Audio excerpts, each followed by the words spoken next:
Super Saiyan.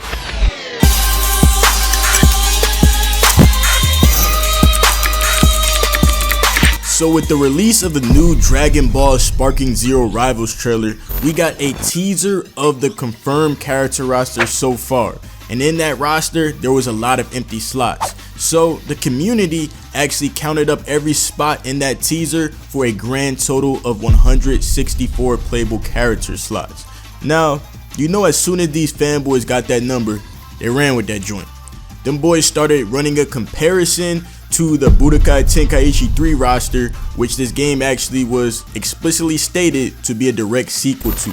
So Tenkaichi 3 had roughly about 161 playable characters, so you know that, sparked a lot of conversations about why isn't this roster 300 plus, why isn't this roster 200 plus, 250, like, yo. It just created a lot of discord in terms of this game is coming damn near 10 plus years later after the latest entry, and the roster is relatively the same size. And I'm actually going to tell you in this video why Dragon Ball Sparking Zero having 164 characters is actually perfect.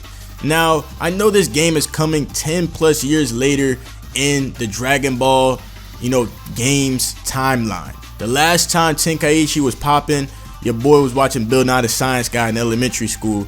I wasn't even anime analyst. I wasn't even a young Jiggy Ninja at that point. I had it in me, latent potential, but I hadn't unlocked that form yet. So it's definitely a different era altogether when it comes to what type of gaming climate this new Tenkaichi game is releasing in. I think that this game having a relatively similar character roster total as the previous game is not a problem at all. I actually think it's perfect because, first, this game is on a new engine, the Unreal 5 engine. There has been a lot of technological advancements since the last Tenkaichi game came out, and the developers, they really have been in the lab cooking on this game for quite some time, so they'll actually have time to go through and make sure each character is robust, make sure each moveset is unique, and they can really focus on the quality with this new game engine. And I feel like it really sets the game in a different course when it comes to creating that same vibe and that same spirit of Tenkaichi, but in a whole different engine. I feel like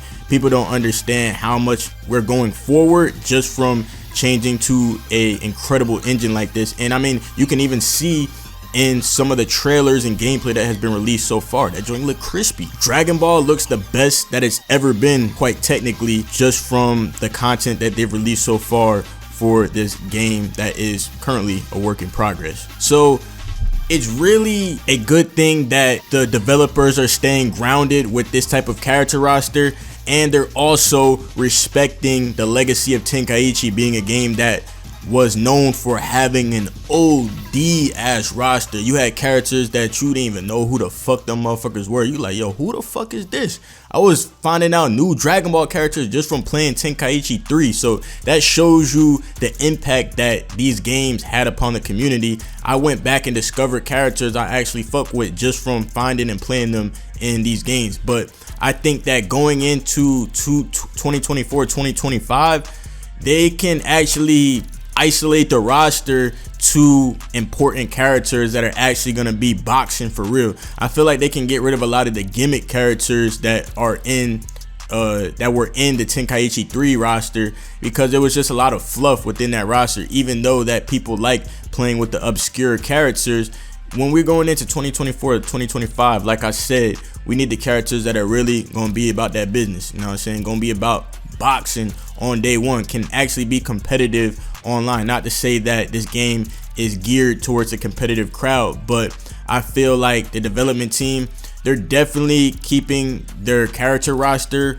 very tame in a sense, because they want to dedicate more resources to each character and ensuring that, that not only are they visually impressive, but also they have a deep and unique move set per each character, and make sure their interactions are dope, make sure the voice lines is, in effect. So it's just like, you got to think about the little minuscule things that go into each character being robust enough to actually be represented as its own character.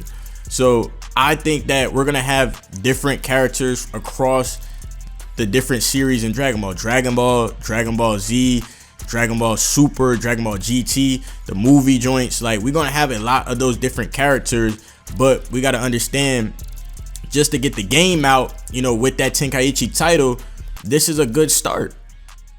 The game will look completely different than it did 10 plus years ago, and I feel like it's basically a reboot in a sense.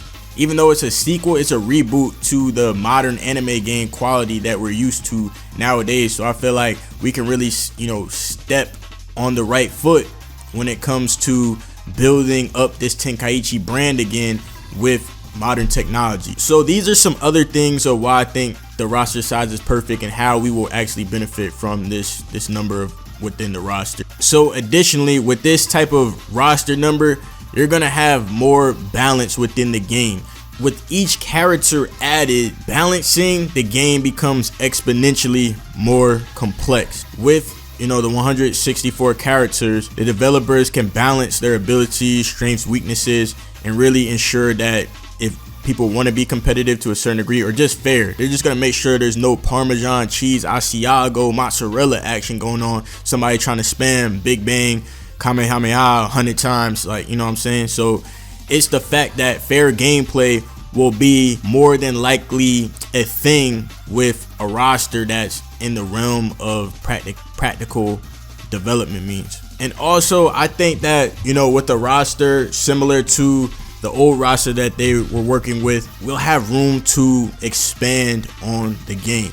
You know, DLC gonna be coming through and keep the game alive. We can start adding a whole bunch of downloadable characters that we didn't have when the game first came out, but they're taking more time in the kitchen. They're taking more time throwing that hibachi action on them characters and really making them come out, you know, as a valuable addition to the game that has a level of uniqueness too.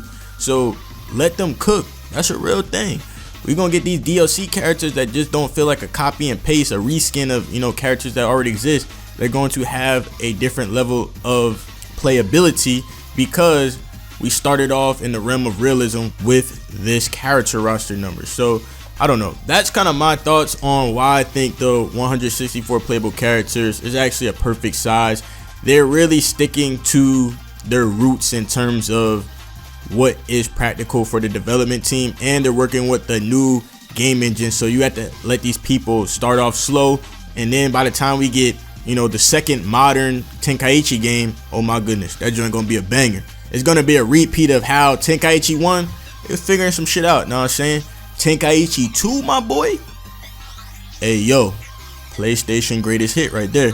My boy Trunks on the cover, swole with the sword with the black wife beater on, you know what I'm saying? My boy was going crazy. That game did numbers. That game had the streets, cookouts going crazy. That game was a staple, a cookout staple. So just let them cook, let them get their feet wet, let them test out the bounds of this Unreal Engine 5 with the Dragon Ball content, and then from there, you know what I'm saying, we golden. So let me know what you guys think down in the comments below about this character roster size. What characters do you want to see? Personally, I need that boy Beast Gohan day one. I'm not even gonna lie, that DLC, nah, I need that boy day one. So I'm special beam cannon y'all motherfuckers on day one. So let me know down in the comment section below. Appreciate y'all watching. It's been your boy, Anime Analyst, the young Jiggy Ninja. I'm gone. Peace.